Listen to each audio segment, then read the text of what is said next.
नारायणं पद्मभवं वसिष्ठं शक्तिं च तत्पुत्रपराशरं च व्यासं सुकं गौडपदं महान्तं गोविन्दयोगीन्द्रमथास्य शिष्यं श्रीशङ्कराचार्यमथास्य पद्मपादं च हस्तामलकं च शिष्यं तं त्रोटकं वार्तिककारमन्यान् अस्मद्गुरून् सन्ततमानतोऽस्मि।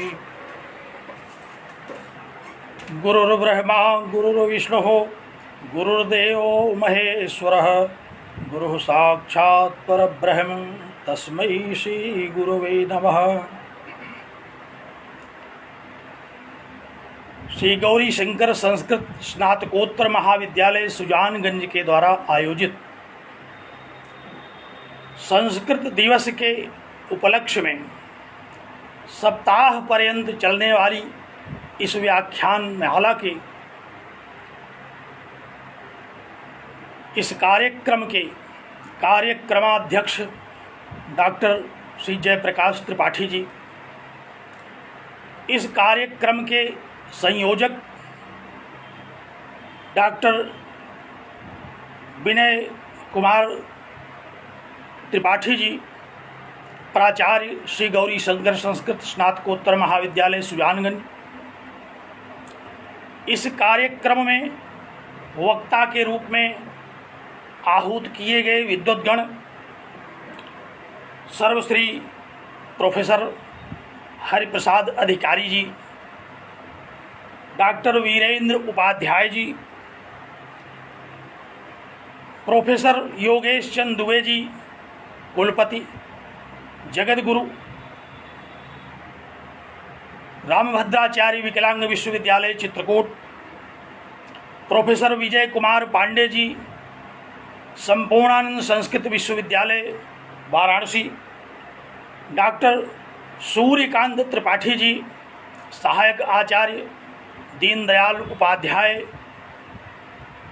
विश्वविद्यालय गोरखपुर और डॉक्टर वैकुंठनाथ शुक्ल स्नातकोत्तर महाविद्यालय बदायूं तथा इस कार्यक्रम में भाग लेने वाले श्रोतागण विद्वद्गण सभी, आज बहुत ही प्रसन्नता का विषय है कि श्री गौरी शंकर संस्कृत स्नातकोत्तर महाविद्यालय के द्वारा आयोजित इस व्याख्यान माला में मुझे कुछ कहने के लिए अवसर प्रदान किया गया है। आज मैं जिस विषय पर चर्चा करने चल रहा हूं वह विषय बहुत ही महनीय विषय है। सुजानगंज क्षेत्र की आचार्य परंपरा और संस्कृत जगत में उसका योगदान। वस्तुतः अभी मैंने व्याख्यान आरंभ करने के पूर्व गुरु परंपरा की स्तुति किया और आज का यह व्याख्यान भी गुरु परंपरा पर आधारित है। श्वेताश्वतर उपनिषद का यह एक मंत्र है कि यस्य देवे परा भक्ति यथा देवे तथा गुरौ तस्य इते कथिताह्यर्थाः प्रकाशन्ते महात्मनः, कि परम तत्व परमात्मा में आस्था होती है और जिस तरह से परम तत्व परमात्मा में आस्था होती है उसी तरह से गुरु में भी जिसकी आस्था होती है उसको उपदिष्ट किए गए समस्त शास्त्र प्रकाशित होते हैं, उसकी समझ में सारे शास्त्र आते हैं। इसलिए हम लोगों का यह कर्तव्य है, हम लोगों का यह दायित्व है कि हम गुरु परंपरा की चर्चा करें। वस्तुतः गुरु एक बहुत ही महनीय तत्व है। गुरु तत्व शास्त्रों में गुरु की बड़ी महिमा कही गई। भगवान नारायण से लेकर के अद्यतन गुरु परंपरा का प्रायः स्मरण सभी संप्रदायविद, सभी आचार्यगण करते रहते हैं। जैसे अभी मैंने अद्वैत परंपरा का स्मरण किया, उसी तरह से सभी संप्रदायों में अपनी अपनी गुरु परंपरा का स्मरण किया जाता है। और गुरु को साक्षात परब्रह्म कहा गया। हम लोग गुरु की स्तुति करते हैं। गुरु ब्रह्मा, गुरु को ब्रह्मा कहते हैं। गुरु विष्णु है, साक्षात महेश्वर है गुरु। प्रायः एक बार किसी छात्र ने यह जिज्ञासा की कि गुरु कैसे ब्रह्मा हो सकता है? ब्रह्मा का कार्य तो जगत को उत्पन्न करना है। विष्णु कैसे है गुरु? क्योंकि विष्णु तो इस जगत का पालन करता है। और महेश्वर को संहार करने का विवरण मिलता है शास्त्रों में, तो गुरु किसका संहार करता है? और इतना ही नहीं, गुरु को साक्षात परब्रह्म की संज्ञा से विभूषित किया गया। आखिर क्या तात्पर्य है इसका? हमें इस पर विचार करना चाहिए। गुरु को क्यों ब्रह्मा कहा गया? गुरु को विष्णु क्यों कहा गया? गुरु क्यों महादेवाधिदेव शिव हैं? और अंततः गुरु साक्षात परब्रह्म कैसे है? इस पर आचार्यों ने बड़ा चिंतन किया, बहुत ही मनन किया, और इसका जो तात्पर्य समझाया गुरुजनों ने, मैं एक संक्षिप्त चर्चा पहले उस पर करके ही आज के इस विषय पर आगे बढ़ता हूँ। वस्तुतः गुरु को ब्रह्मा क्यों कहा गया? क्योंकि ब्रह्मा उत्पत्ति करता है इस संसार की, और गुरु ज्ञान की उत्पत्ति करता है। गुरु के द्वारा ज्ञान की उत्पत्ति की जाती है। और विष्णु क्यों कहा गया गुरु को? विष्णु तो इस जगत का पालन करता है, तो गुरु भी इस जगत का पालन करता है अपने शिष्य परंपरा को, जिस ज्ञान को प्रदान करता है। प्रत्येक पाठ के आरंभ में हम लोग कहते हैं तेजस्विनावधीतमस्तु, हमारा पढ़ा हुआ तेजस्वी हो। मंगलाचरण के प्रसंग में हम यह कहते हैं कि हमारा पढ़ा हुआ तेजस्वी हो। हम जो भी पढ़ें वह हमें सुस्पष्टतया, निर्भ्रांत, तथ्यतः अवगत हो, और इसी से इस जगत का संचालन होता है। ज्ञान से ही इस जगत का संचालन होता है, ज्ञान से ही हमारा भरण पोषण होता है, ज्ञान से ही हम अपने अस्तित्व को स्थापित करते हैं। इसलिए गुरु विष्णु की संज्ञा से विभूषित किया गया, क्योंकि गुरु के द्वारा प्रदत्त ज्ञान ही तो संचरित हो रहा है इस जगत में। और गुरु को साक्षात महेश्वर क्यों कहा गया? इसलिए कि गुरु अज्ञान का विनाश करता है। हमारे मन में, हमारे मस्तिष्क में, हमारी बुद्धि में, हमारी प्रज्ञा में जहाँ भी कहीं दोष है, जहाँ भी कहीं अज्ञान है, उस अज्ञान का विनाश करने का दायित्व भी गुरु का ही है। इसीलिए गुरु ब्रह्मा, विष्णु और महेश्वर से बढ़कर के कहा गया कि गुरु साक्षात परब्रह्म, क्योंकि ब्रह्मा तो एक काम करता है, वह केवल उत्पत्ति करता है। विष्णु एक कार्य करता है, वह केवल जगत का भरण पोषण करता है। और महेश्वर भी एक ही कार्य करता है, वह विनाश करता है। लेकिन गुरु इन तीनों कार्यों को अकेले करता है। गुरु साक्षात परब्रह्म, गुरु वह साक्षात परब्रह्म है। जैसे साक्षात परब्रह्म से ब्रह्मा, विष्णु और महेश, इन त्रिदेवों की उत्पत्ति कही गई, और इन त्रिदेवों के द्वारा जो कार्य किया जाता है वह गुरु अकेले करता है। गुरु शिष्य के मन मस्तिष्क में ज्ञान की उत्पत्ति करता है। गुरु उस ज्ञान को तेजस्वी बनाता है और अज्ञान का विनाश करता है। इसलिए गुरु साक्षात परब्रह्म, गुरु साक्षात परब्रह्म है। तस्मै श्री गुरुवे नमः। इसलिए हम गुरु की वंदना करते हैं। तो हमारे शास्त्रों में गुरु की बड़ी महत्ता कही गई। ईश्वर से भी बढ़कर के गुरु के स्थान को निरूपित किया गया।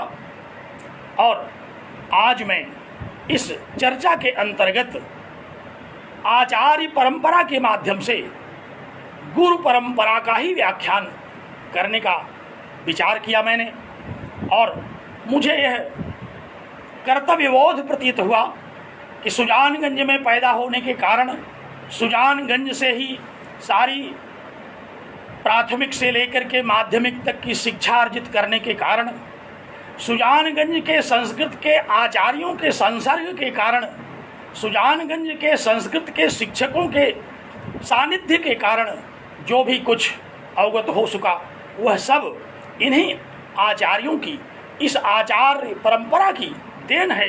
इसलिए संस्कृत दिवस के इस परम मांगलिक अवसर पर यह दायित्व बनता है कि हम उन स्वनामधन्य प्रातः स्मरणीय जगत विस्तृत आचार्यों की चर्चा करें, चर्चा करके अपनी वाणी को पवित्र करें, अपने श्रवण को पवित्र करें, क्योंकि गुरु तत्व का चिंतन, गुरु तत्व का कथन, गुरु तत्व का श्रवण यह एक बहुत ही पावन, बहुत ही पुनीत कर्तव्य माना जाता है। तो आज सुजानगंज की आचार्य परंपरा बहुत ही लंबी आचार्य परंपरा है सुजानगंज की।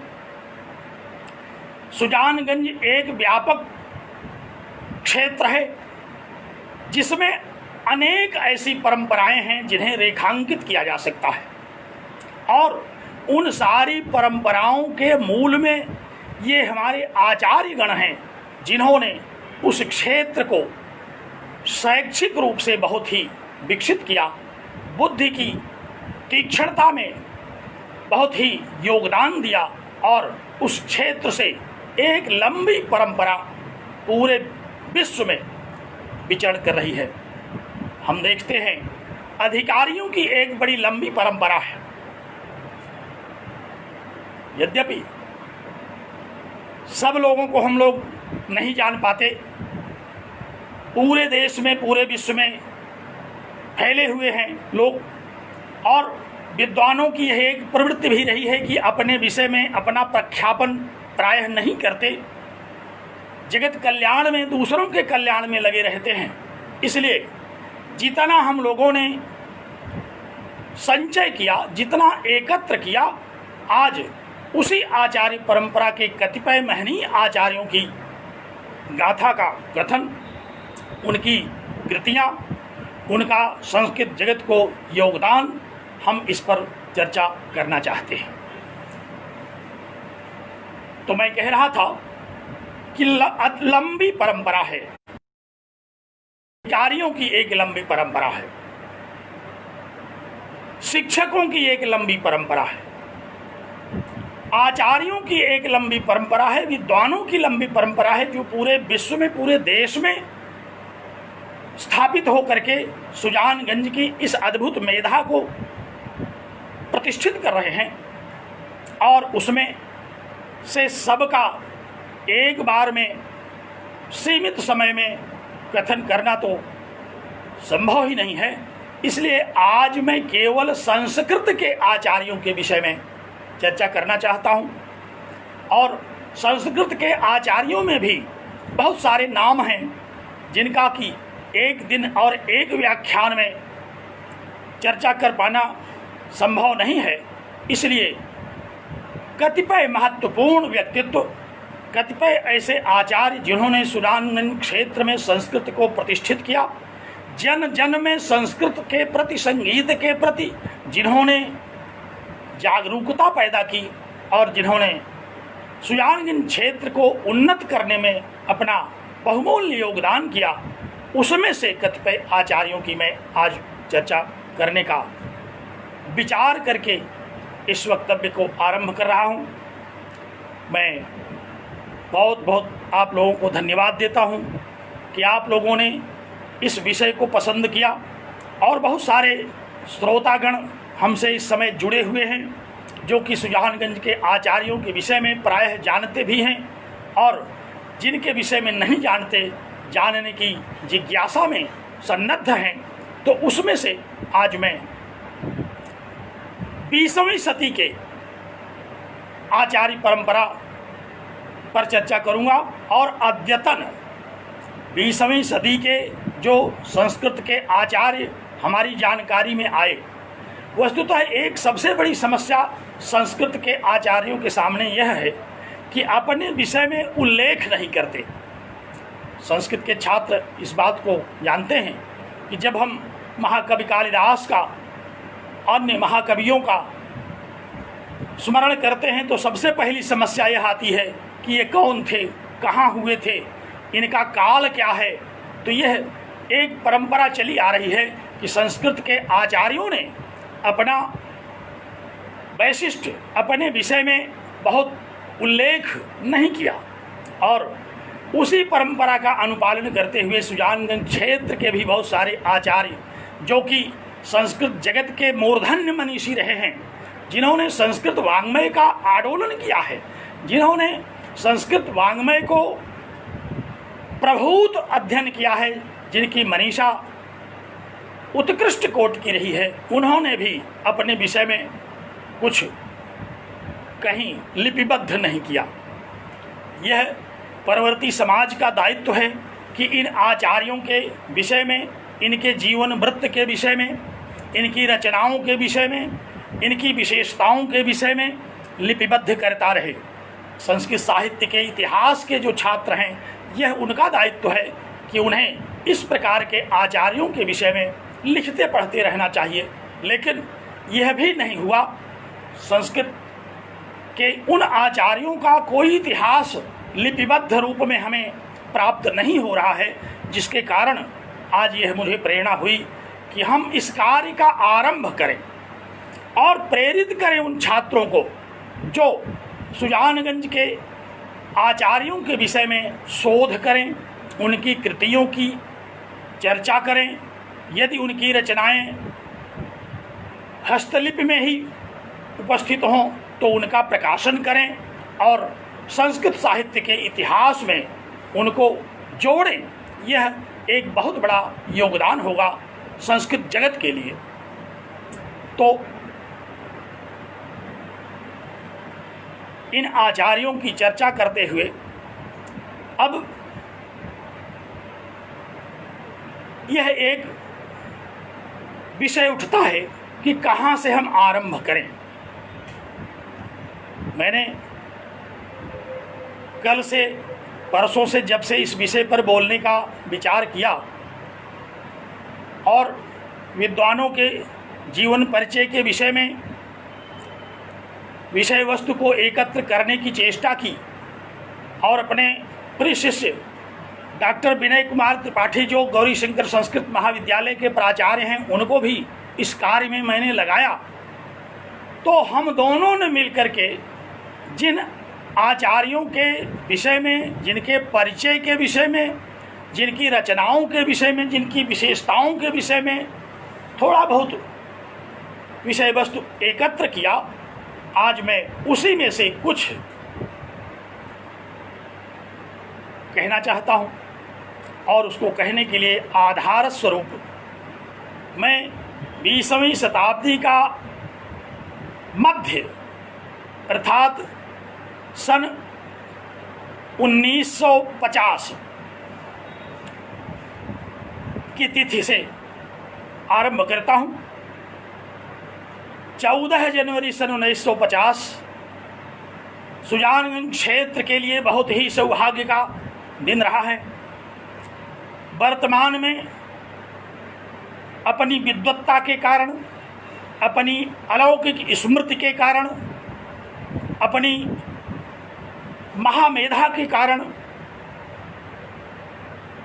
समस्त वैदिक वाङ्मय को कंठस्थ कर लेने जिस महामनीषी का नाम जगत गुरु श्री रामभद्राचार्य के नाम से लिया जाता है, उनका जन्म 14 जनवरी सन 1950 को हुआ था। तो 14 जनवरी सन 1950 के पूर्व के जो आचार्य रहे हैं, मैं यह विभाग कालक्रम के अनुसार इस रूप में निर्धारित करना चाहता हूँ कि आचार्य परंपरा 14 जनवरी सन 1950 के पूर्व की क्या रही है और 1950 के परवर्ती आचार्यों की परंपरा का क्या परिचय है और अद्यतन संस्कृत जगत में अपना योगदान करने वाले आचार्यों का क्या परिचय है। इस तरह से यदि हम विभाग करके अध्ययन करें तो सुविधा से हम चर्चा कर सकते हैं। तो सर्वप्रथम मैं यदि अनंत श्री विभूषित जगत गुरु रामभद्राचार्य की ही मैं चर्चा करूं, अद्भुत मनीषी जिन्होंने संस्कृत जगत में अद्भुत योगदान किया है, आप लोगों को अवगत कराते हुए मुझे परम हर्ष की अनुभूति हो रही है कि अद्यतन उन्होंने 211 रचनाओं का प्रकाशन किया है। 211 कृतियां उनकी लिखी जा चुकी हैं, प्रकाशित हो चुकी हैं और संस्कृत जगत के जिज्ञासुओं के द्वारा पढ़ी जा रही हैं। बहुत सारी कृतियों पर अनेक विश्वविद्यालयों में शोध कार्य भी चल रहे हैं। ऐसे महामनीषी ने 211 कृतियों की रचना की, जिसमें महाकाव्य, खंड काव्य, नाटक, गीत काव्य, द्विसंधान काव्य, कितना कहा जाए, पूरी एक सूची है 211 रचनाओं की। आचार्य जगत गुरु रामभद्राचार्य ने जिन रचनाओं को किया, और केवल एक दिशा में नहीं, व्याकरण के क्षेत्र में अष्टाध्यायी पर उन्होंने अपने छात्र जीवन में शोध कार्य तो किया ही था, उन्होंने इस पर लिपिबद्ध किया एक काव्यगत भाष्य। काव्य शैली में उन्होंने अष्टाध्यायी के एक एक सूत्रों पर भाष्य लिखा, जो कि अद्भुत है, संस्कृत जगत में अप्रतिम है, जिसकी चर्चा हम बड़े ही गर्व के साथ कर सकते हैं कि ऐसा महामनीषी सुजानगंज की उस उर्वर धरती पर पैदा हुआ, जिसमें से ऐसी प्रतिभा फूटी कि उन्होंने इतनी रचनाओं को कर दिया। और केवल एक क्षेत्र में नहीं, प्राय हम लोग देखते हैं संस्कृत जगत में भी कोई काव्य के क्षेत्र में, कोई व्याकरण के क्षेत्र में, कोई वेद वेदांत के क्षेत्र में विशेषज्ञता अर्जित करता है, लेकिन व्याकरण की दृष्टि से अगर विचार किया जाए तो जगत गुरु रामभद्राचार्य को हम महावैयाकरण कह सकते हैं। दर्शन के क्षेत्र में अगर विचार किया जाए तो महादार्शनिक कह सकते हैं। उन्होंने सभी उपनिषदों पर, जो प्रमुख रूप से एकादश उपनिषद हैं, उस पर उन्होंने विशिष्टाद्वैत परक राघव कृपाभाष्य की रचना की। ब्रह्मसूत्रों पर उन्होंने राघव कृपाभाष्य की रचना की, और श्रीमद् भगवद गीता पर उन्होंने राघव कृपाभाष्य की रचना की। 8वीं सदी में श्रीमदाद्य जगत गुरु शंकराचार्य ने सर्वप्रथम इन तीनों प्रस्थानों पर भाष्य लिखा था। यह प्रस्थानत्रयी के नाम से जो प्रसिद्ध विस्तृत है, वाङ्मय, ब्रह्मसूत्र, श्रीमद् भगवद गीता और उपनिषद, 8वीं सदी में सर्वप्रथम श्रीमदादि जगत गुरु शंकराचार्य ने इस पर भाष्य लिखा। अद्वैत सम्मत प्रसन्न गंभीर भाष्य लिखा उन्होंने।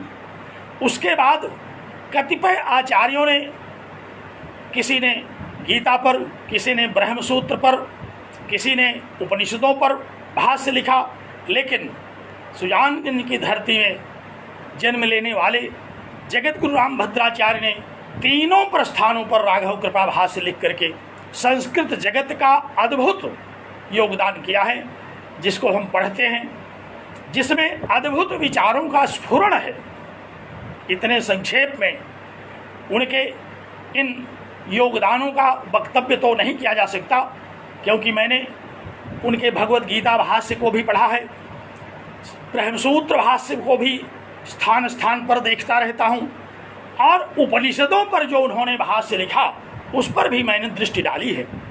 तो मैं तो एक मंदमति का छात्र हूँ, मेरी समझ में कितना आएगा, लेकिन जो भी अनुमान लगता है कि उस महामनीषी ने इस प्रस्थानत्रयी पर जो भाष्य लिखा वह आने वाले समय में एक कालजयी रचना के रूप में सिद्ध होगी और संस्कृत जगत के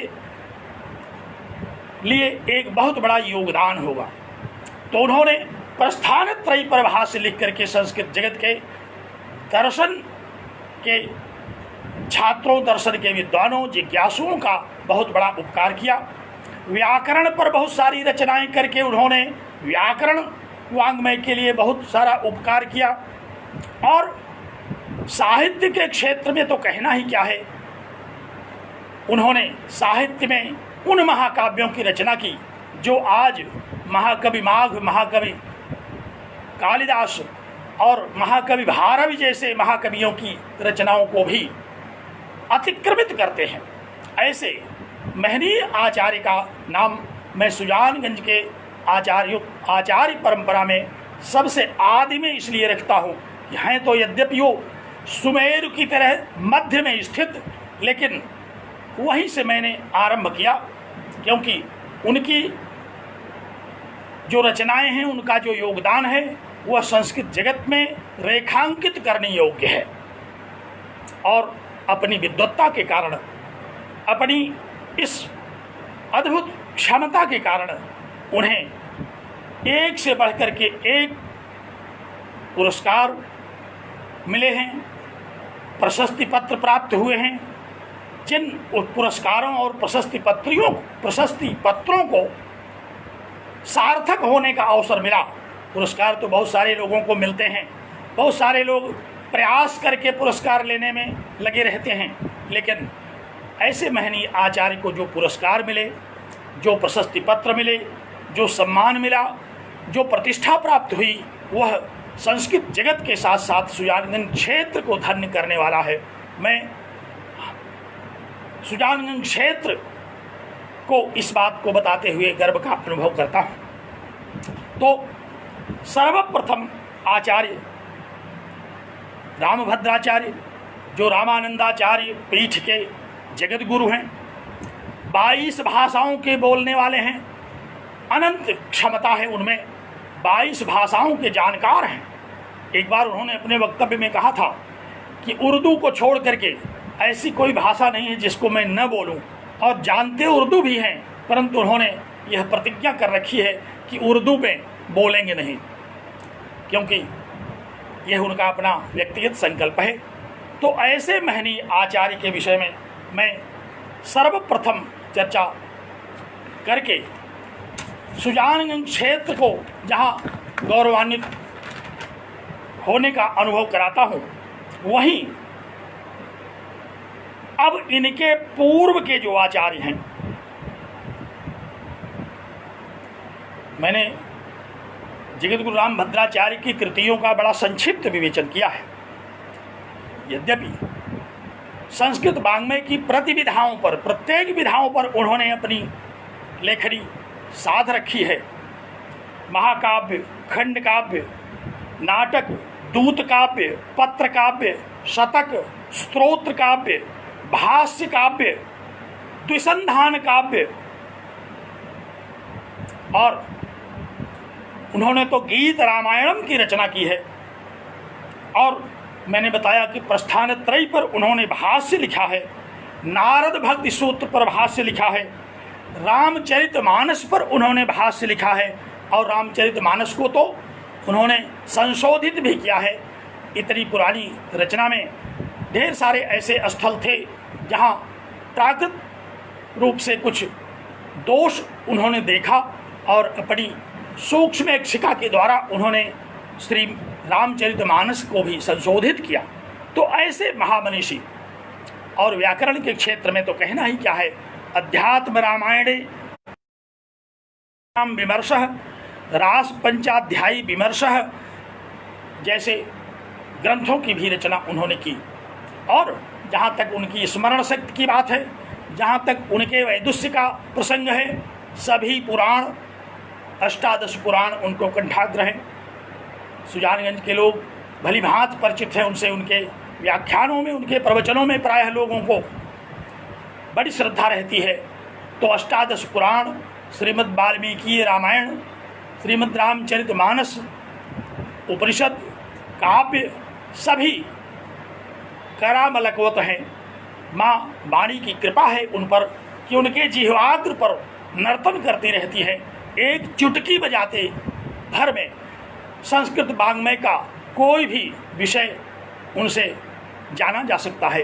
तो ऐसे महामनीषी जिन्हें बचपन में गिरधर मिश्र के नाम से कहा जाता था, आज जो जगतगुरु रामभद्राचार्य के नाम से जाने जाते हैं, और जिन्होंने एशिया का प्रथम विकलांग विश्वविद्यालय स्थापित किया, जिसमें केवल विकलांगों की शिक्षा दीक्षा का प्रचार प्रसार का, उनकी रहने की, उनकी खाने की, उनकी व्यवस्था की जाती है निःशुल्क। ऐसी सामाजिक एक ऐसी विद्वत्तापूर्ण संस्था का उन्होंने स्थापन किया जो कि सुजानगंज का मस्तक गर्व से ऊंचा कर देता है। तो सर्वप्रथम मैंने जगत गुरु रामभद्राचार्य जो संस्कृत के दुर्धर्ष आचार्य हैं, मूर्धन्य मनीषी हैं, जो महावैयाकरण, महा साहित्यकार और महा दार्शनिक हैं, ऐसे उस महामनीषी का स्मरण करके, उनका नाम लेकर के हम उनके प्रति कृतज्ञता व्यक्त करते हैं। संस्कृत जगत की ओर से उनके प्रति हम कृतज्ञ हैं और सुजानगंज की ओर से हम उनको बारंबार प्रणामांजलि अर्पित करते हैं। ऐसे महनीय मनीषी। और अब जैसा कि चर्चा की दृष्टि से मैंने विभाजित किया, उनके पूर्व के आचार्यों के विषय में भी हमें कहना चाहिए, क्योंकि उनके पूर्व सुजानगंज क्षेत्र के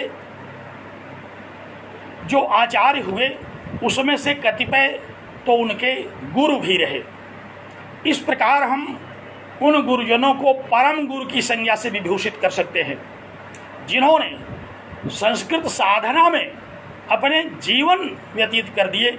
ऐसे उन आचार्यों की, आचार्य परंपरा की चर्चा करना यह एक बहुत ही गौरव का विषय है। तो मैं अब एक एक करके कतिपय आचार्यों के विषय में चर्चा करूंगा। ध्यान देने की बात यह है कि किसी भी लिपिबद्ध साहित्य के अभाव में मैं उनके जन्म और उनके देहांत का विवरण प्रस्तुत नहीं कर पा रहा हूं, क्योंकि उसका कोई हमें प्रामाणिक अभिलेख प्राप्त नहीं हुआ। लेकिन इतना जरूर पारंपरिक रूप से अवगत हुआ है कि ये आचार्य जगतगुरु रामभद्राचार्य के पूर्ववर्ती हैं। उनके पूर्व से ही सुजानगंज क्षेत्र में अपनी इनकी प्रतिष्ठा रही है और अद्भुत प्रतिभा के धनी आचार्य रहे हैं। तो हम पहले उन्हीं परम श्रद्धेय आचार्यों की चर्चा करते हैं। तत्पश्चात हम आचार्य जगतगुरु रामभद्राचार्य के परवर्ती आचार्यों की चर्चा करेंगे और उनके समवर्ती आचार्यों की भी चर्चा करेंगे।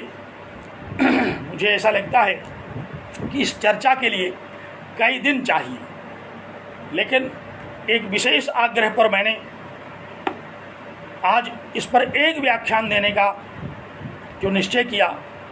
लगता है कि यह पूर्ण नहीं होगा, सभी आचार्यों का नामोल्लेख मैं नहीं कर पाऊंगा, फिर भी प्रयास करता हूं।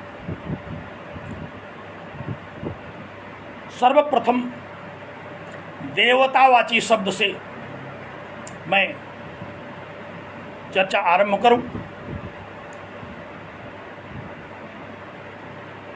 जो संस्कृत जगत के दुर्धर्ष मनीषी थे, स्वनामधन्य मूर्धन्य महामनीषी श्री देवता प्रसाद जी, संस्कृत व्याकरण के दुर्धर्ष मनीषी थे। सुजानगंज के निकट ही बखोपुर गांव में उनका आविर्भाव हुआ था और उनके विषय में हमें यह अवगत हुआ है कि 78 वर्ष की सन 1978 में उनका देहावसान हुआ था, 65 वर्ष की अवस्था में।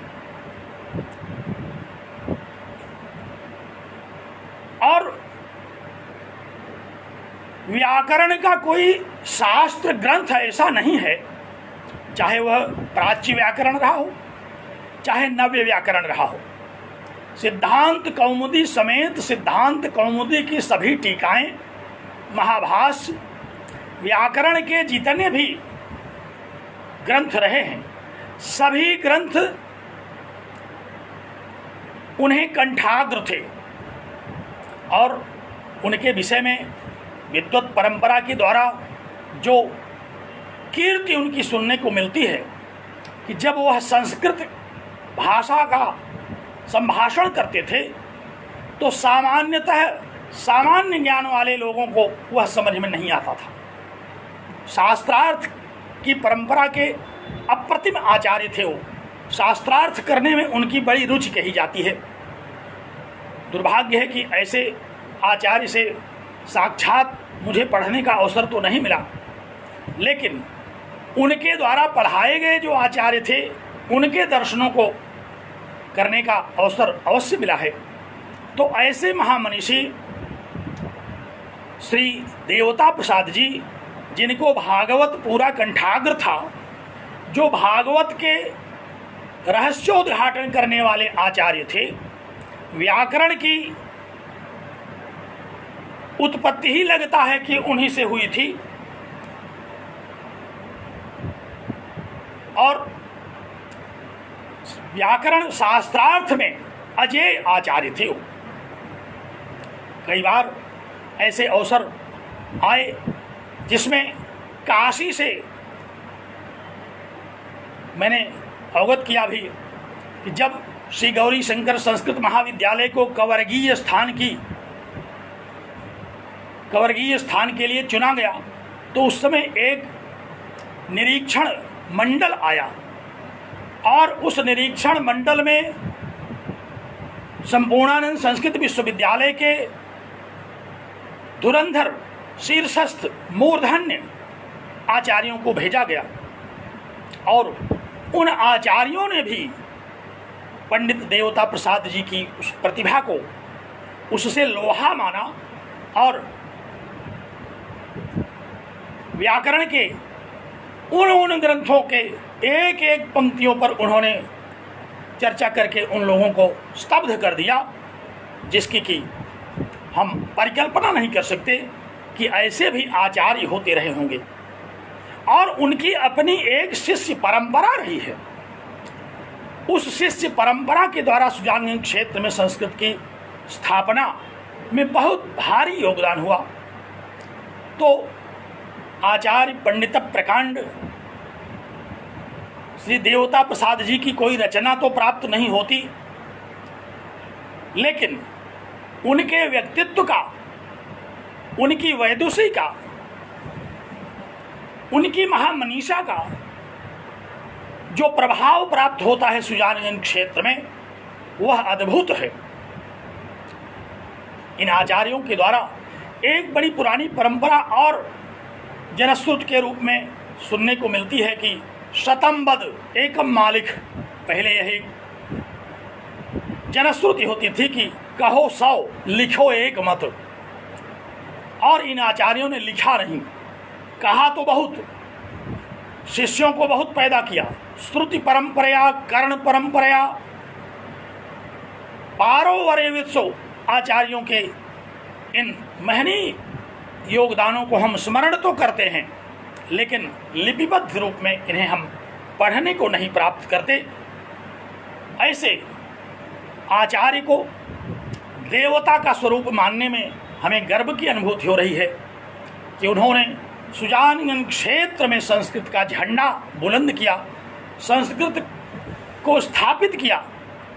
अपने आवास पर महाविद्यालय में अहर्निश संस्कृत की सेवा में लगे रहे और अपनी अद्भुत अप्रतिम साधना के द्वारा उन्होंने संस्कृत को प्रतिष्ठित किया।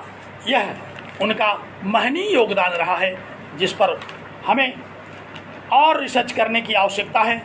अगर हम लोग उनके शिष्यों से मिलकर के जानकारी करने की चेष्टा करें तो अभी उनकी बहुत सारी विशेषताएं, उनके वैदुष्य के बहुत सारे और विविध प्रकार के क्षेत्र में दिए गए योगदान की जानकारी हो सकती है। तो सर्वप्रथम मैं आरंभ इस व्याख्यान में पंडित प्रकांड श्री देवता प्रसाद जी के द्वारा कर रहा हूँ। मैंने ऐसे महनीय मनीषी के व्यक्तित्व और कृतित्व और वैदुषी के विषय में बहुत ही संक्षिप्त एक चर्चा की, जबकि उनके व्यक्तित्व के विषय में अगर केवल जनश्रुतियाँ लिपिबद्ध की जाएं तो ग्रंथों के आकार में आकारित होंगी।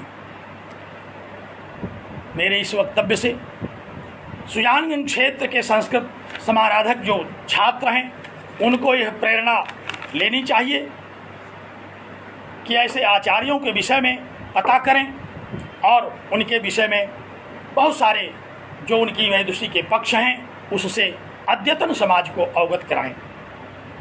तो ऐसे महामनीषी के प्रति हम नतमस्तक हैं, उन्हें बारंबार प्रणाम करते हैं।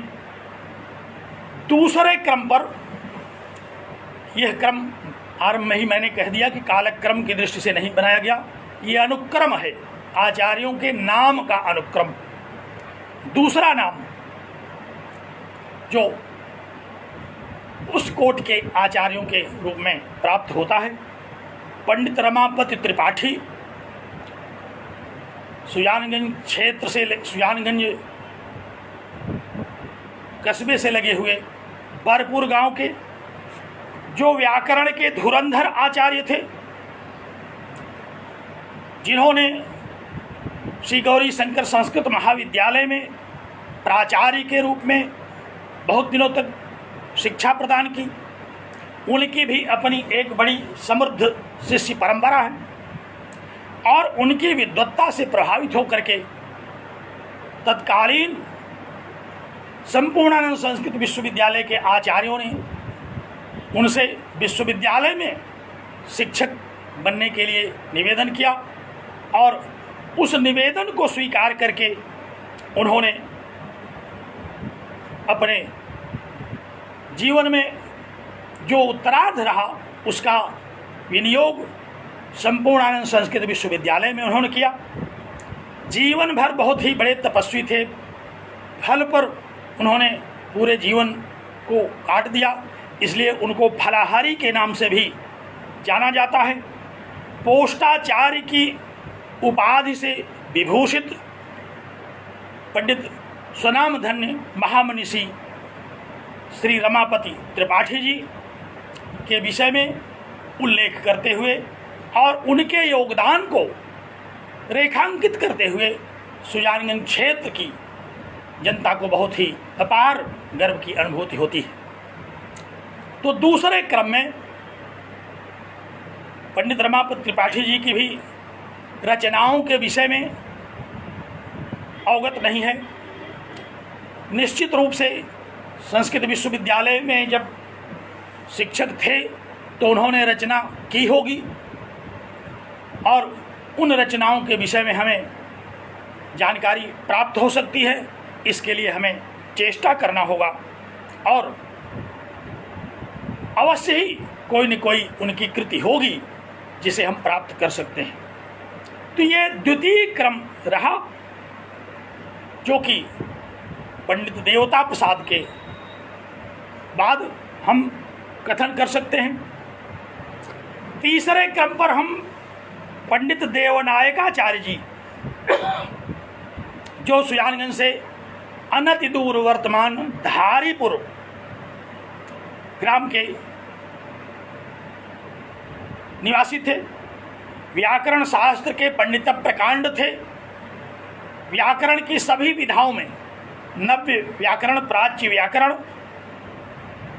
के मर्मज्ञ थे, शास्त्रार्थ परंपरा के वो भी दुर्धर्ष आचार्य थे। कर्ण परंपरा से उनके विषय में यह सुनने को मिला कि एक बार संस्कृत विश्वविद्यालय में कोई दाक्षिणात्य विद्वान शास्त्रार्थ करने आ गया और कई दिनों के शास्त्रार्थ में वह अजेय होते जा रहे थे। यह सूचना दी गई पंडित देवनायकाचार्य जी को। इन्हें सहर्ष सादर निवेदन किया गया काशी जाने के लिए, और इन्होंने जा कर के अपनी विद्वत्ता से, अपनी शास्त्र महाप्रज्ञा से शास्त्रार्थ करके उन दाक्षिणात्य विद्वान को परास्त किया, जिसके कारण यह एक चर्चा का विषय बना रहता है कि सुजानगंज में ऐसे भी महामनीषी हुए जो संस्कृत विश्वविद्यालय के आचार्यों से बढ़कर के हुआ करते थे। किसी समीक्षक ने मुझसे कहा कि सुजानगंज को लाहुरी काशी कहा जाता है। लाहुरी काशी के रूप में सुजानगंज की प्रतिष्ठा की जाती रही है। अब लाहुरी काशी क्यों कहा, इसके लिए तो जिन लोगों ने यह शब्द कहा होगा उनसे ही हम लोग इसके रहस्य को जान सकते हैं। लेकिन अब जब संस्कृत विश्वविद्यालय के आचार्यों से बड़े बड़े आचार्य यहाँ सुनने को देखने को मिल रहे हैं, तो ये तो काशी से बड़े विद्वानों का समवाय है यहाँ। इसलिए हम लाहुरी काशी ही कह करके, क्योंकि काशी की अपनी एक अलग परंपरा रही है, हम काशी की तुलना इसी रूप में करके संतुष्ट हो जाते हैं कि सुजानगंज के इन आचार्यों ने इस क्षेत्र को लाहुरी काशी के नाम से तो विभूषित कर ही लिया। तो ऐसे आचार्य का उल्लेख करके, ऐसे आचार्य के नाम को रेखांकित करते हुए हमें अपार हर्ष की अनुभूति हो रही है। हम उनके प्रति भी सर्वथा नतमस्तक हैं।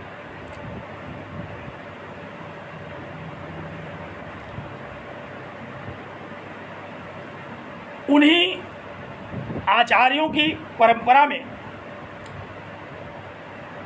संस्कृत श्री गौरी शंकर संस्कृत महाविद्यालय के प्राचार्य, बहुत बड़े वक्ता, प्रखर वक्ता के रूप में जिनकी बड़ी ख्याति थी, जिन्हें अपने वक्तृत्व पर राष्ट्रपति पुरस्कार प्राप्त हुआ था, जो आचार्य प्रकांड पंडित श्री देवता प्रसाद तथा पूर्वोक्त आचार्यों की शिष्य परंपरा के छात्र रहे हैं, श्री पंडित चंद्रदेव मणि त्रिपाठी जी का नाम हम लेना चाहेंगे, जो कि सुजानगंज से सटे हुए ग्राम कोलाहलपुर के निवासी थे। संस्कृत महाविद्यालय में शिक्षक और प्राचार्य के रूप में इन्होंने योगदान किया, और ऐसे महामनीषी से मिलने का कई बार संयोग मुझे भी प्राप्त हुआ। हम इस प्रसंग को स्मरण करके बहुत ही गदगद होते हैं कि ऐसे महामनीषियों को देखने का मुझे अवसर मिला, ऐसे महामनीषियों के दर्शन का पुण्य मुझे प्राप्त हुआ, ऐसे महामनीषियों को सुनने का अवसर प्राप्त हुआ। संस्कृत व्याकरण की अच्छी परंपरा के आचार्य रहे, साहित्य शास्त्र के अच्छे आचार्य थे, जिनका नाम सुजानगंज क्षेत्र के विद्वानों के जिह्वाग्र पर रहता था। ऐसे आचार्य पंडित चंद्रदेव मणि त्रिपाठी जी का नाम हम रेखांकित करते हैं संस्कृत के आचार्य परंपरा के अंतर्गत। संस्कृत के आचार्यों की इस परंपरा में कवर्गीय श्री गौरी शंकर संस्कृत महाविद्यालय की अपनी बहुत बड़ी भूमिका रही है, क्योंकि यह एक ऐसा केंद्र बिंदु था जिससे जुड़ करके विद्वानों ने अपनी वैदुषी, अपनी विद्वत्ता, अपनी योग्यता, अपनी क्षमताओं का प्रचार प्रसार किया, और जिसके कारण आज हम उनके विषय में कुछ जानने में समर्थ हो सके। ऐसे इस महनीय महाविद्यालय, जो कि धीरे धीरे 100 वर्ष हो रहा है इसको स्थापित हुए, हमने इस महाविद्यालय के प्राचार्य से कहा कि आप लोगों को तो अब इस महाविद्यालय का शतक मनाना चाहिए, 100 वर्ष पूरा हो गया तो आपको बहुत बड़ा आयोजन करना चाहिए, जहां ऐसे ऐसे मनीषी पैदा हुए हों, उन मनीषियों के विषय में चर्चा होनी चाहिए। तो इस महाविद्यालय से जुड़ने वाले जो आचार्य रहे हैं, जिन्होंने विद्वत्ता के क्षेत्र में अपनी ख्याति अर्जित की है, उनमें पंडित चंद्रदेव मणि त्रिपाठी जी का महनीय स्थान स्वीकार किया जाना चाहिए और स्वीकार करते हैं।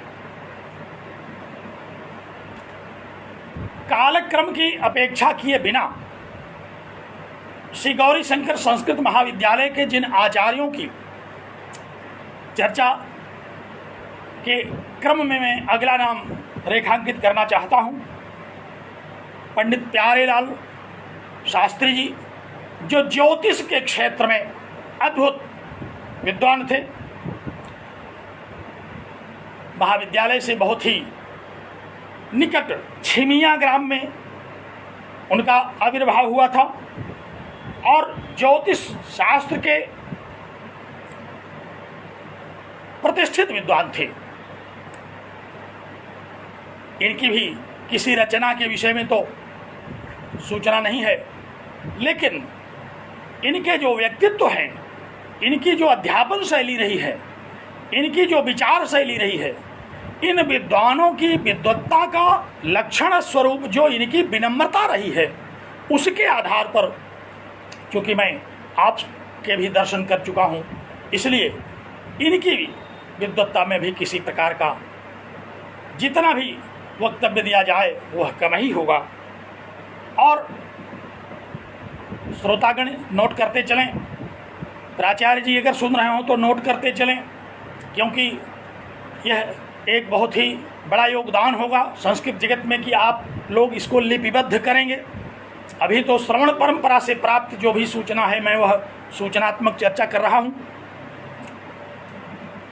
अगले जिन आचार्य की चर्चा मैं कर रहा हूँ, जो आज भी आशीर्वाद देने के लिए हम लोगों को उपलब्ध है, पंडित दिनकर द्विवेदी जी,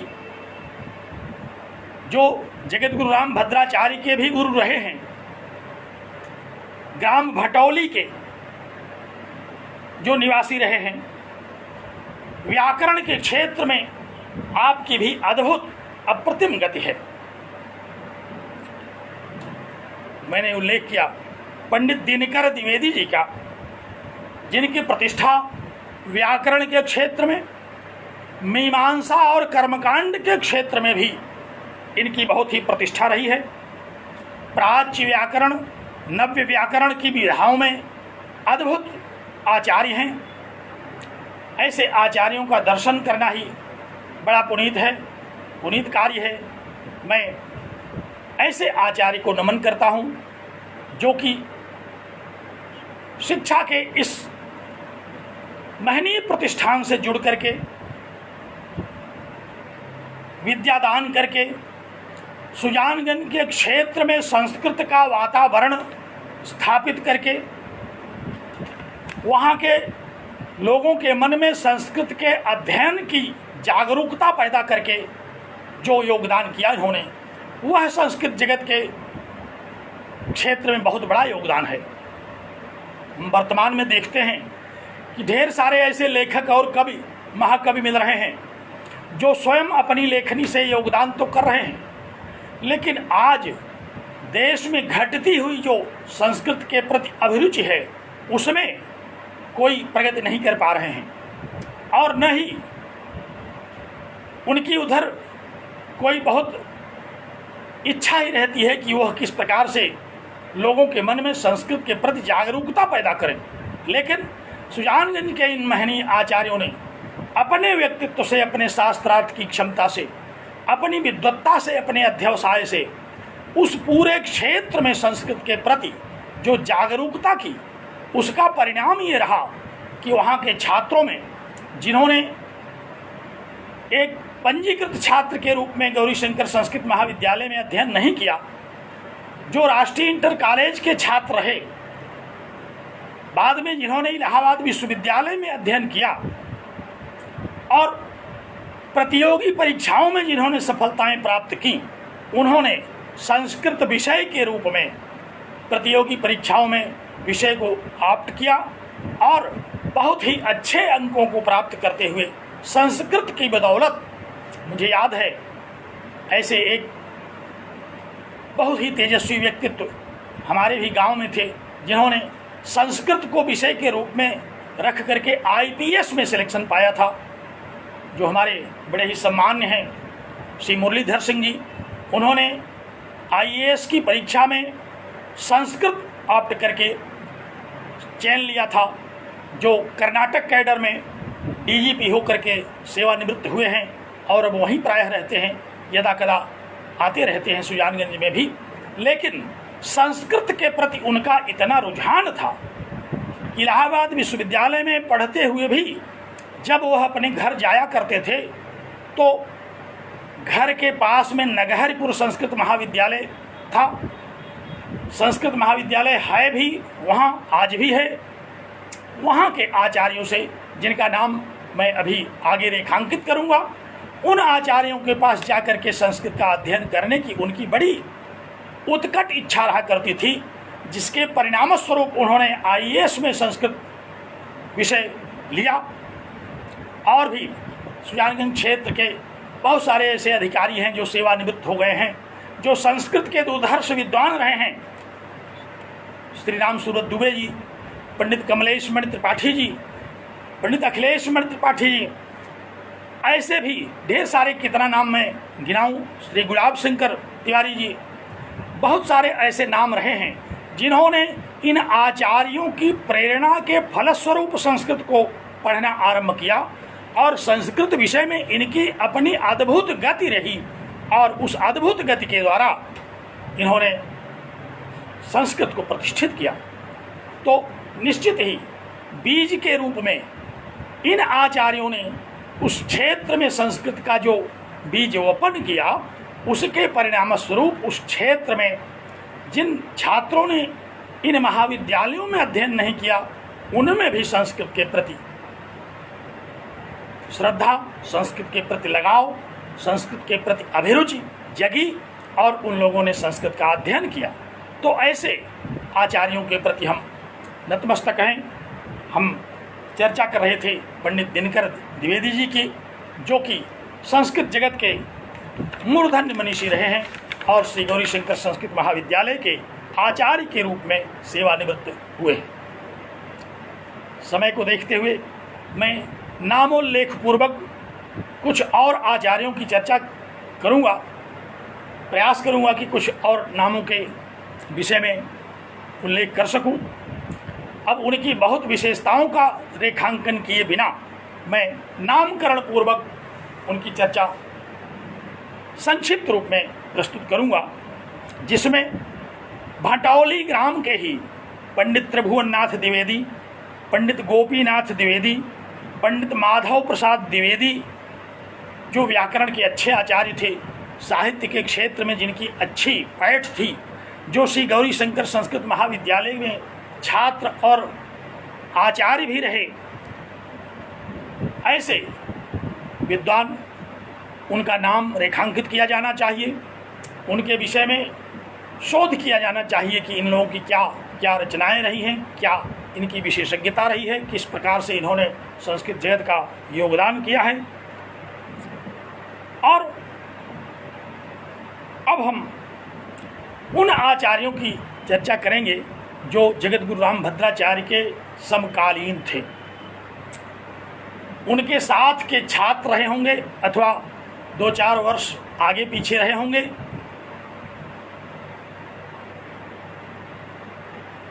पंडित केशव प्रसाद द्विवेदी जी, ये भी भटौली ग्राम के थे, साहित्य के अच्छे विद्वान, साहित्य के शिक्षक रहे श्री गौरीशंकर संस्कृत महाविद्यालय में।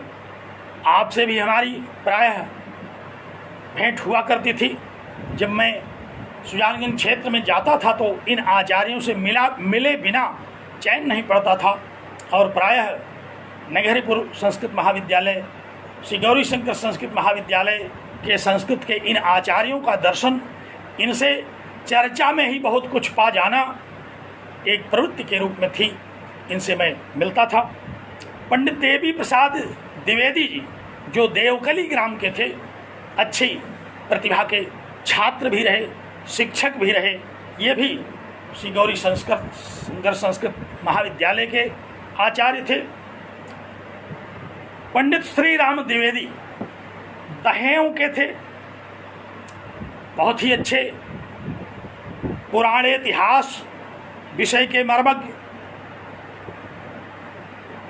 विद्वान के रूप में इनकी प्रतिष्ठा कही जाती है। और अगले आचार्य के रूप में मैं पंडित राम मनोरथ त्रिपाठी जी का नाम उल्लेख करूंगा, जिनकी विद्वत्ता, जिनकी विनम्रता का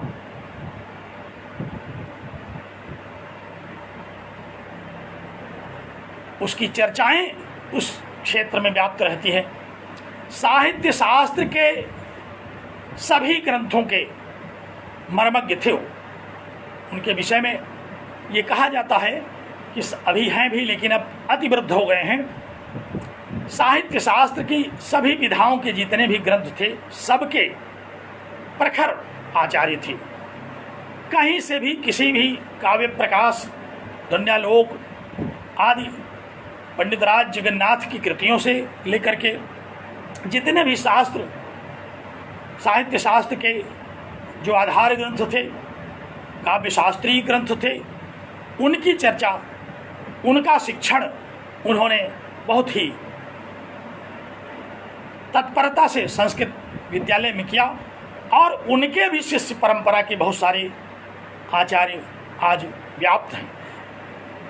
यहाँ यह उल्लेख नहीं करना चाहिए कि इन विद्यालयों में पढ़े हुए जो छात्र थे, जो सुजानगंज क्षेत्र में अपनी कर्मभूमि नहीं बना सके, मध्य प्रदेश, महाराष्ट्र, राजस्थान, उत्तर प्रदेश के विविध स्थानों पर जिन्होंने अपनी विद्वत्ता का झंडा बुलंद किया, ऐसे अनेक आचार्य थे जिनका नाम हमें संग्रह करना चाहिए, जिनके विषय में हम पता लगाना चाहिए। हमें, मैं प्रेरित कर रहा हूँ छात्रों को कि ऐसे भी आचार्यों के विषय में, उनके जीवन के विषय में, उनकी विशेषज्ञता के विषय में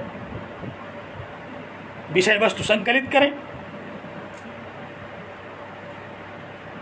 संस्कृत महाविद्यालय की आचार्य परंपरा में ही पंडित कृष्णमणि त्रिपाठी का नाम लिया जाना चाहिए। आपसे भी मैं प्रायः मिलता था। शास्त्रार्थ परंपरा के अच्छे आचार्य थे, अपने सामने किसी को टिकने नहीं देते थे। जिस विषय पर चर्चा कर दें तो फिर अपने आगे किसी की सुनते नहीं थे। ऐसे प्रौढ़ शास्त्रज्ञ इस क्षेत्र में रहे हैं, जिनका प्रभाव पूरे क्षेत्र पर देखने को मिलता है। और संस्कृत, श्री गौरी शंकर संस्कृत महाविद्यालय के अतिरिक्त भी हमारे यहाँ जो महाविद्यालय हुए, जैसे नगहरपुर संस्कृत महाविद्यालय, वहाँ भी 2-3 ऐसे आचार्यों का नाम रेखांकित किए बिना मैं नहीं रह सकता, जो अभी जिन प्रकृष्ट आचार्यों की चर्चा मैं कर रहा था, उसी कोट में पंडित श्री मुनिराम उपाध्याय जी, उनका मैं स्नेहभाजन भी था। व्याकरण के विद्वान के रूप में उनकी प्रतिष्ठा थी। पंडित वासुदेव उपाध्याय जी भागवत के अच्छे वक्ता, साहित्य और व्याकरण के दुर्धर्ष विद्वान, शास्त्रार्थ परंपरा के अद्भुत मनीषी। मुझे इस बात का सौभाग्य है कि इन दोनों ही आचार्यों से मुझे इनके दर्शन का अवसर मिला और इनकी संस्कृत की जो गति देखने को मिली। आज मैं अनुमान लगाता हूँ कि जितने बड़े विद्वान, जितना बड़ा व्यक्तित्व, जितनी गहराई में इन लोगों के वैदुष्य थे, अगर ये बाहर निकले होते तो इनकी प्रतिष्ठा और इनकी कीर्ति दिग दिगंत में व्याप्त हो जाती, जिन्हें आज हम सुजानगंज क्षेत्र में सीमित करके देख रहे हैं, जिन्हें हम सुजानगंज क्षेत्र के अंतर्गत शोध का विषय बना लिए हैं। आज अगर ये संपूर्णानंद संस्कृत विश्वविद्यालय में रहे होते, इलाहाबाद विश्वविद्यालय में रहे होते, अन्य विश्वविद्यालयों में अगर इनकी प्राप्ति हुई होती तो निश्चित ही ये सब बहुत ही उत्कृष्ट कोटि के प्रख्यात मनीषियों की कोटि में गिने जाते। ढेर सारे ऐसे कथानक स्मरण है मुझे इन आचार्यों के विषय में, जिनके लिए यहाँ पर्याप्त समय नहीं है, इसलिए मैं केवल इनके नामोल्लेख पूर्वक इनकी चर्चा करता हूँ और मैं नमन करता हूँ ऐसे आचार्यों की, जो कि संस्कृत के क्षेत्र में सुजानगंज की प्रतिष्ठा में भारी अभिवृद्धि की और क्षेत्र को संस्कृतमय बना दिया।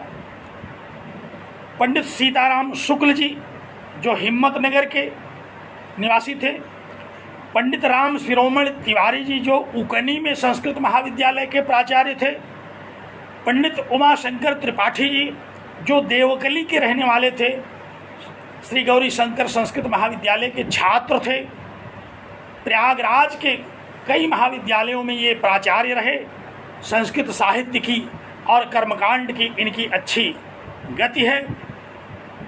ये भी उल्लेखनीय नामों में से ग्रहण किए जा सकते हैं, जो कि संस्कृत के पारंपरिक आचार्यों की पद्धति में पारंपरिक अध्ययन के रूप में जिन्होंने अपना योगदान किया, जो संस्कृत का एक पारंपरिक शास्त्रीय अध्ययन संस्कृत विश्वविद्यालय के पाठ्यक्रमों के आधार पर बनाया गया, उस पाठ्यक्रम के आधार पर इन्होंने, इन सारे आचार्यों ने अपनी अपनी प्रतिभा के बल से, अपनी विद्वत्ता के बल से बहुत बड़ा योगदान किया, जो कि विस्मृत नहीं किया जा सकता। और इन आचार्यों के साथ साथ अब संस्कृत परंपरा के पारंपरिक आचार्यों की मैं चर्चा से हटता हूँ और थोड़ी उन आचार्यों के विषय में भी मैं चर्चा करना चाहता हूँ जो हमारे साक्षात गुरु रहे, राष्ट्रीय इंटर कॉलेज के जो शिक्षक रहे, जो कि अपने व्यक्तित्व की छाप हम लोगों में जिन्होंने छोड़ी। ऐसे आचार्यों में मैं हाई स्कूल से लेकर के इंटरमीडिएट तक जिन्होंने हम लोगों को पढ़ाया, जिनके व्यक्तित्व में आचार्य होने की पूर्णता देखने को मिलती है। आज जब हम इन आचार्यों के व्यक्तित्व और उनके ज्ञान की समीक्षा करते हैं तो लगता है कि कौन थे वो आचार्य, कब पढ़ते थे, कितना पढ़ते थे, ग्रामीण परिवेश में रह करके इतनी जानकारी, इतनी विद्वत्ता, इतनी पैठ संस्कृत वाङ्मय की इन लोगों ने कैसे बनाया। निश्चित रूप से भगवान श्री गौरी शंकर जी का यह आशीर्वाद था, माँ वीणा पाणी सरस्वती का यह आशीर्वाद है कि इन लोगों की विद्वत्ता का जो प्रसाद मिला, जिससे इंटर कॉलेज में पढ़ने वाले बहुत सारे छात्र संस्कृत में बड़ी ही अच्छी गति रखते थे। भले वो संस्कृत महाविद्यालयों में नहीं पढ़े, लेकिन संस्कृत महाविद्यालयों के बहुत सारे छात्रों से उनकी तुलना अगर की जाए तो वो उनसे श्रेष्ठ ही रहे होंगे। ऐसे आचार्यों का नाम लिए बिना मैं यदि आज का वक्तव्य बंद करूं तो यह मेरी कृतज्ञता होगी। मैं उन स्वनामधन्य आचार्यों का जो अब सेवानिवृत्त हो चुके हैं, जिनका दर्शन किए भी मुझे पर्याप्त समय बीत गया है, लेकिन मैं मानस दर्शन उनका करता रहता हूँ, उनके द्वारा प्रदत्त शिक्षाओं को स्मरण करता रहता हूँ। ऐसे आचार्यों में मैं पंडित श्री रमाकांत चतुर्वेदी जी का नाम लूँगा, जो हमको हाई स्कूल में भी पढ़ाए थे, जो उन्होंने उस समय जो जो पढ़ाया आज भी वह उसी तरह से स्मरण है। पंडित ओम प्रकाश पांडे जी इंटरमीडिएट में पढ़ाए थे। पंडित श्री रामवरण तिवारी जी, और इन लोगों से भी वरिष्ठ एक आचार्य का नाम लेना तो मैं भूला ही जा रहा था, पंडित श्री गणेश दत्त मिश्र जी, जो कि गुरु जी के नाम से जाने जाते थे। इन लोगों के पूर्व से ही सुजानगंज संस्कृत के एक लब्ध प्रतिष्ठित शिक्षक थे। उनकी शिक्षा, उनकी शिक्षण पद्धति की कुछ अलौकिक ही शैली थी, जो कि आज भी पुराने छात्रों में चर्चा का विषय बनी रहती है। उनके द्वारा पढ़ाए गए बहुत सारे छात्र आज हम बहुत सारे लोगों को उसमें से जानते हैं, जो कि इलाहाबाद विश्वविद्यालय के ही कॉलेजेज और विश्वविद्यालय से सेवानिवृत्त हुए। पूरे देश में, मध्य प्रदेश, महाराष्ट्र इत्यादि में जिन्होंने शिक्षण व्यवसाय किया, वो सब गुरुजी पंडित गणेश दत्त मिश्र के शिष्य परंपरा के रहे। तत्पश्चात श्री ओम प्रकाश पांडे जी, और ये जो 2-3 नाम मैंने बड़े ही श्रद्धापूर्वक लिया, इनका नाम लिया जाना चाहिए। इन लोगों की भी अपनी प्रतिभा थी, जिसके बल पर इन्होंने छात्रों में ज्ञान की वह स्थापना की, जो कि आगे चल करके बीए की कक्षाओं में, एमए की कक्षाओं में, रिसर्च की कक्षाओं में उत्तरोत्तर उन्नति को प्राप्त हुई और अपनी उसी ज्ञान परंपरा का सम्माहन किया जिन लोगों ने, उसके सम्माहक बने। ऐसे आचार्यों का नाम भी लेना बहुत ही गर्व का विषय है। मैं ऐसे आचार्यों के विषय में भी सादर उनको नमन करता हूँ। और क्षेत्र में कतिपय ऐसे आचार्य और हैं जो सुजानगंज से तो नहीं पढ़े हैं, लेकिन सुजानगंज परिक्षेत्र में आते हैं। जैसे कथावाचक के रूप में पंडित लक्ष्मीकांत जी, पंडित राम नरेश शास्त्री जी, जिनके विषय में कहा जाता है कि ये बिलवार इंटर कॉलेज के शिक्षक थे। ऐसे आचार्यों को भी हम नामकरण उनका नाम लेते हैं बड़े गर्व के साथ। और हमारे ही समवयस्क 2-3 वर्ष हमसे कनिष्ठ होंगे, प्रोफेसर जनार्दन मणि त्रिपाठी जी का नाम भी लिया जाना चाहिए, जो कि सुजानगंज विकास क्षेत्र के ही अंतर्गत आते हैं, जो कि राष्ट्रीय संस्कृत संस्थान केंद्रीय विश्वविद्यालय के आचार्य हैं। और आधुनिक विद्वानों में इनकी अपनी प्रतिष्ठा है। इन्होंने भी 15 कृतियों की रचना की, जिसमें नाटक, गीत काव्य, स्तोत्र काव्य आदि, और इनको अनेक पुरस्कारों से भी विभूषित किया गया। ये सुजानगंज की प्रतिष्ठा के सम्माहक हैं। ऐसे भी आचार्य रहे हैं। मुझे लगता है कि हम पर्याप्त समय अब मैंने लिया, और अभी पर्याप्त नाम हमारे सामने मुझे स्मरण में है और मैंने लिपिबद्ध भी कर रखा है, जिसके लिए हमें पुनः या तो स्वयं या किसी भी आचार्य के द्वारा एक वक्तव्य और प्रस्तुत करना पड़ेगा। मैं इतने ही आचार्यों के साथ, इतने ही आचार्यों के व्यक्तित्व के विषय में, इन स्वनामधन्य महामनीषी सुप्रतिष्ठित आचार्यों की चर्चा के साथ आज का मैं वक्तव्य बंद करता हूँ।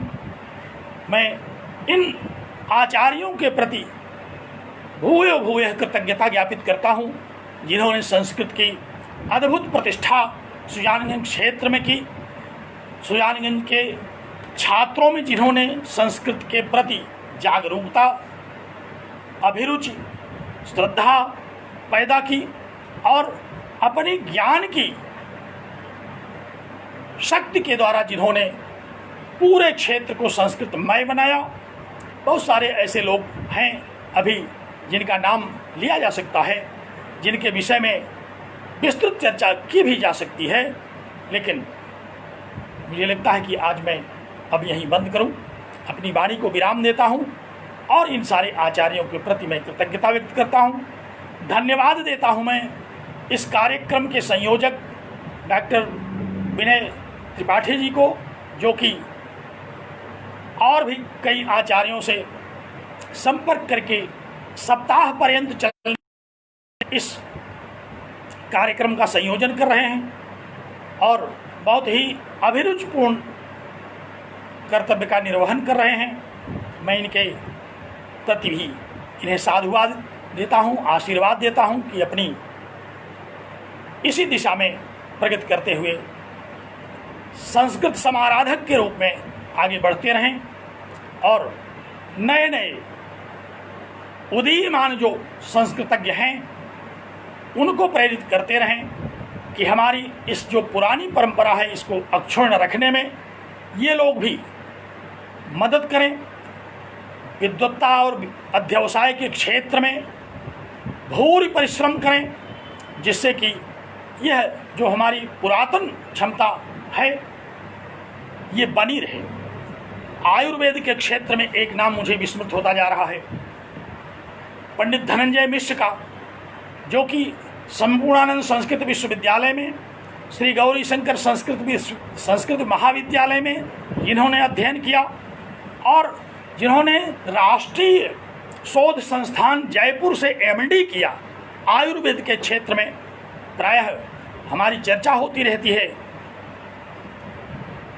स्वनामधन्य आचार्य पंडित देवता प्रसाद जी के ये सुपुत्र रहे हैं और संस्कृत में इनकी अप्रतिहत गति है। आयुर्वेद का कोई भी ऐसा ग्रंथ नहीं है जो कि इन्हें कंठाग्र न हो। आज भी जब कभी चर्चा होती है तो आयुर्वेद के प्रामाणिक ग्रंथों से उद्धृत करके पहले तो एक सूची सुना देते हैं। आपका भी बहुत बड़ा योगदान रहा है आयुर्वेद के क्षेत्र में और आपका शोध निबंध आपके कई प्रकाशित हैं। सबसे बड़ा योगदान तो डॉक्टर धनंजय जी का यह रहा है कि आयुर्वेद की दवाओं पर एक्सपायरी डेट अंकित कराया इन्होंने। नहीं तो प्रायः डाबर, वैद्यनाथ आदि जो कंपनियां हैं ये कभी आयुर्वेद की दवाओं पर एक्सपायरी डेट अंकित नहीं करते थे, लेकिन आयुर्वेद के उन महनीय ग्रंथों से प्रमाण सहित उद्धरण दे करके इन्होंने उन सब को इस कार्य के लिए प्रेरित किया। आज भी आयुर्वेद की साधना में निरत हैं, अपने सेवानिवृत्त काल में भी समाज सेवा में सतत अनुरक्त रहते हैं और संस्कृत के अच्छे विद्वान हैं और अन्य विधाओं के साथ साथ जो उनका मुख्य विषय रहा वह आयुर्वेद शास्त्र रहा, जो कि मानव जीवन के लिए बहुत ही उपयोगी शास्त्र के रूप में है। तो ऐसी ढेर सारी दिशाएं, ढेर सारे क्षेत्र संस्कृत वाङ्मय के अभी भी अवशिष्ट हैं जिन पर चर्चा की जा सकती है, जिसको मैं अब अगर अवसर मिला तो अगले व्याख्यान में मैं पुनः इस पर चर्चा करूंगा। आज तो मैं अब यहीं संयोजक महाशय को धन्यवाद देता हूं, श्रोताओं को धन्यवाद देता हूं जिन्होंने अपनी टिप्पणियों के माध्यम से इस व्याख्यान में रह करके प्रेरणा के रूप में काम किया और उन आचार्यों के प्रति मैं कृतज्ञ हूँ, उन विद्वानों के मैं प्रति कृतज्ञ हूँ जो सुन करके जो त्रुटियां रह गई हैं, जिन स्वनामधन्य आचार्यों के नाम हमारे मानस पटल पर नहीं आ पाए हैं, उनका नामोल्लेख करेंगे, उनके विषय में सूचना देंगे, जिससे कि सुजानगंज क्षेत्र के आचार्यों के विषय में अगली व्याख्यान की कड़ी में हम पुनः वक्तव्य प्रस्तुत कर सकें और इन सभी आचार्यों को खोज निकालें जिनकी अपनी एक अद्भुत प्रतिभा रही है और जिनका अपना एक अद्भुत योगदान रहा है। इनके विषय में चर्चा से संस्कृत जगत का कल्याण होगा, इनके स्मरण मात्र से संस्कृत जगत का कल्याण होगा और हम जैसे छात्रों का परम कल्याण होगा। इन्हीं शब्दों के साथ मैं आज का व्याख्यान अब बंद करता हूँ। बहुत बहुत धन्यवाद, बहुत साधुवाद, धन्यवाद।